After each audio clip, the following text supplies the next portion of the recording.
Donc c'est un projet que j'ai commencé en 2016, mais qui en réalité se déploie depuis bien plus longtemps, depuis les années 2010 en fait, qui prend ancrage dans l'exploitation agricole de mon oncle, qui est un éleveur laitier ardéchois et qui travaille dans la ferme familiale depuis 1990. Avant lui, c'était mon grand-père qui avait la ferme, et avant lui, mon arrière-grand-père, et avant lui, mon arrière-arrière-grand-père. Tout ça depuis 1922, donc un siècle d'agriculture en Ardèche. Et à partir de 2016, j'ai commencé à m'intéresser vraiment au travail de mon oncle, à l'histoire de cette ferme et aussi à la représentation du monde agricole dans la peinture, dans la littérature, depuis le 19e siècle jusqu'à aujourd'hui. Pour faire ce travail, j'ai décidé de m'installer tous les étés pendant 4 ans à la ferme pour vraiment vivre avec mon oncle, qu'on puisse cohabiter, dialoguer, que je puisse lui partager un peu au jour le jour l'avancée de mes réflexions, de mes recherches et en même temps qu'il me voit faire des photos aussi, qu'on soit vraiment dans un partage. Et puis ça me permettait aussi de voir au quotidien son rythme de travail, les différentes tâches qu'il avait à faire, de pouvoir aussi l'aider éventuellement quand c'était nécessaire. Donc on a vraiment travaillé comme ça dans un dialogue permanent où des fois c'était lui qui venait vers mon travail et des fois c'était moi qui allais vers le sien. Voilà, et au cours de chaque été, j'ai photographié les vaches, j'ai photographié certains de ses gestes, j'ai retrouvé des photos d'archives, j'ai retrouvé des outils anciens qui étaient utilisés auparavant, et ça permettait en fait de retracer comme ça une évolution à l'échelle familiale, mais aussi une évolution à l'échelle de l'histoire de l'agriculture qui se modernise, les différentes salles de traite, les différentes manières de traire, les champs qui s'agrandissent, les outils qui grossissent, les machines qui deviennent de plus en plus performantes. Et au milieu de ça, mon oncle qui, lui, se fatigue, a des conditions de travail assez dures pour un salaire assez minime. Et donc toutes ces questions-là hein, se sont mêlées au sein de mon travail. Très vite, il y a un document qui est apparu assez central. C'est le contrat qui lie mon oncle avec la multinationale à laquelle il vend son lait, qui est Danone. Puisque mon oncle m'explique très tôt, au cours du premier été, qu'il ne veut pas signer ce contrat, même s'il continue à vendre le lait conforme dans les règles sanitaires qu'il se doit, et que le lait continue d'être payé. Lui refuse voilà, de mettre une signature au bas du contrat. Ça ne change pas grand-chose dans le fonctionnement.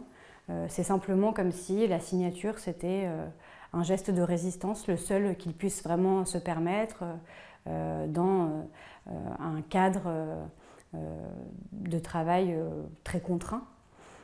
Et cet endroit de la signature manquante m'a permis de réfléchir à comment, même si mon oncle ne signe pas, il passe son temps à s'inscrire dans un territoire et à proposer des formes d'écriture, d'inscription, de dialogue aussi, et d'autres types de contrats qui ne seraient pas un contrat avec Danone, mais un contrat avec ses animaux, avec la ferme, avec une transmission familiale. Et donc de décliner comme ça cette réflexion sur ce avec quoi on est d'accord et ce avec quoi on n'est pas d'accord, et quel contrat on accepte d'honorer et quel contrat on refuse de signer. Une des réponses à cette absence de signature, ce sont les tracés GPS que mon oncle produit. Tous les jours, tous les étés, je l'équipais tous les matins d'un petit GPS de randonnée qui enregistrait tous ses déplacements sur la journée. Et tous les soirs, on regardait ensemble les tracés obtenus. Donc c'était intéressant comme objet, parce que moi, ça me fascinait de voir les dessins produits, le fait qu'en fait, Mon oncle y passe sa vie, j'avais l'impression, à dessiner et à écrire des choses un peu illisibles sur un sol. Et lui, ça l'intriguait beaucoup de prendre conscience de certains gestes, de certaines manœuvres qui étaient très banales pour lui, très quotidiennes, et de les voir transposées ainsi, ça modifiait aussi sa perception et de son travail et de son territoire de travail. Et donc ça a été un peu comme ça, une sorte de point de rencontre, et ces tracés, c'est un peu le nœud qui relie tout ce travail qui est assez hétérogène, qui recoupe à la fois des photographies, des documents, des recherches théoriques dans l'histoire de l'art, dans la littérature. Voilà, ces tracés, c'est ce qui vient tout rassembler. Et ils viennent d'autant plus tout rassembler que un jour, en regardant les tracés de la journée, j'ai cru voir mon prénom écrit dans un champ. Et le soir, voilà, sur le coup, je n'y ai pas trop cru. Et puis le soir, mon oncle m'a confirmé qu'il avait effectivement essayé d'écrire mon prénom dans un champ. Et je me suis dit qu'il y avait quelque chose qui se passait là. Si lui, il commence à faire une pause dans ses journées harassantes de travail pour écrire un prénom dans un champ et à réfléchir à la taille que ça peut prendre, etc., plutôt que d'être efficace et productif, et qu'il écrit aussi mon prénom, donc c'est un geste vers moi. Je me suis dit que là, voilà, le travail était en train de se faire dans notre dialogue.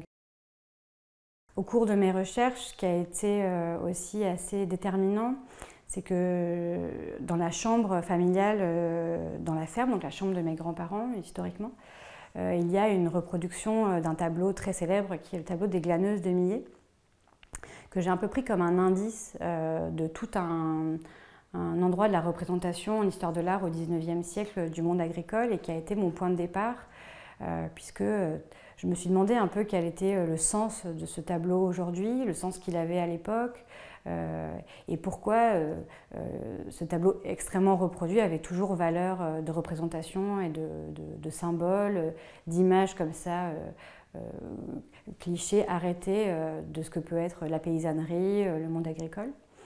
Et donc c'est à partir de ce tableau que, en parallèle de tout le travail que je faisais sur la ferme de mon oncle, j'ai développé une recherche dans les archives, dans l'histoire de l'art, pour aller à la recherche finalement de représentations et de textes et d'écritures qui viendraient un peu contrebalancer ce tableau des glaneuses.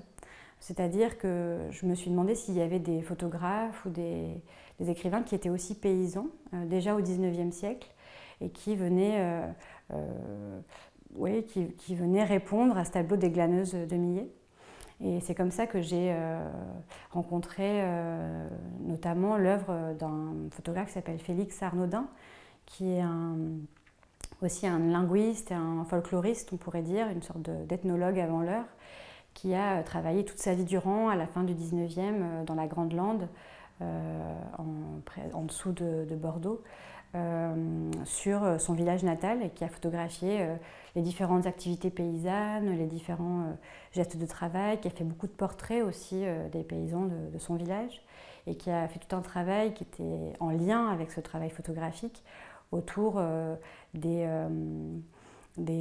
la langue parlée sur place, des contes, des chants, de tout ce rapport à l'oralité, à l'imaginaire propre au milieu paysan, d'une certaine façon. Ça m'a beaucoup intéressé, ce lien photographique, d'autant que très vite, j'ai vu qu'il y avait une sorte de connivence comme ça entre les photographies que moi j'étais en train de faire voilà, dans les années 2020 sur la ferme, et ces photographies de la fin du 19e siècle. Et voilà, j'avais très envie de tisser ce dialogue-là. Il y a d'autres documents aussi qui ont émergé et qui étaient liés à ces questions-là, à ces sortes de contre-représentations du monde paysan. On pourrait dire que c'est des représentations qui sont plus ancrées sur ce terrain. Et un élément, c'est le mémoire qu'a écrit un jeune garçon qui s'appelle Pierre Rivière, qui est un jeune homme qui, à 18 ans, a assassiné une partie de sa famille au début du 19e siècle, en 1940, quelque chose comme ça. Il a donc assassiné une partie de sa famille avec une serpe.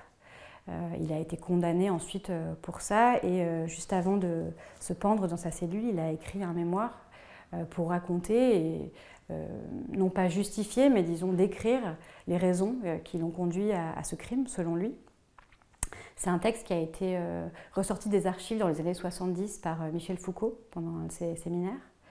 Et j'ai ressorti à mon tour les recherches de Michel Foucault et ce texte pour le voir non pas du côté, comme Michel Foucault, de la justice et de ses relations à la psychiatrie et à la folie, mais plutôt pour voir comment ce document était d'une certaine façon un des premiers textes écrits par un paysan pour raconter sa vie, ses conditions d'existence et la façon aussi dont la dureté de ce qu'il éprouve, qui le conduit à un tel acte, est en fait totalement liée à la domination qu'il ressent par l'État sur ses conditions d'existence, à un sentiment d'enfermement, d'impossibilité de sortir et de sa famille et de la classe à laquelle il est contrainte, etc. Donc c'est un texte que j'ai eu beaucoup d'intérêt à ressortir, à décrypter et à mettre en regard, notamment des photographies d'Arnaudin, mais aussi de tout le contexte historique du XIXe siècle. Et en fait de voir plein de liens petit à petit. J'ai plus jamais regardé les serpes de la même manière ensuite, en voyant plein stockés chez mon oncle à la ferme et qui ont été utilisés pendant des années par des dizaines de paysans avant lui. Cette ferme, c'est une ferme que j'ai toujours beaucoup photographiée et qui, j'ai l'impression aussi que mes photographies, elles ont évolué en même temps que ce lieu, au fur et à mesure. Et très vite, ce qui m'a beaucoup intéressée, c'est la cohabitation entre différents types d'outils. Une des questions que j'avais posées à mon oncle très vite quand on a commencé ce travail, c'était quel geste lui avait été transmis par son père, par son grand-père, et quel geste il avait l'impression, lui, d'avoir appris sur le tas par l'évolution en fait, des choses. Et selon lui, le geste vraiment fondamental qui lui a été transmis, c'est celui de tenir un manche, que ce soit une fourche, une faux, un balai, en fait tous ces objets-là à manche ou un fléau, enfin voilà, il y a vraiment une histoire du geste de l'outil à main et donc du manche.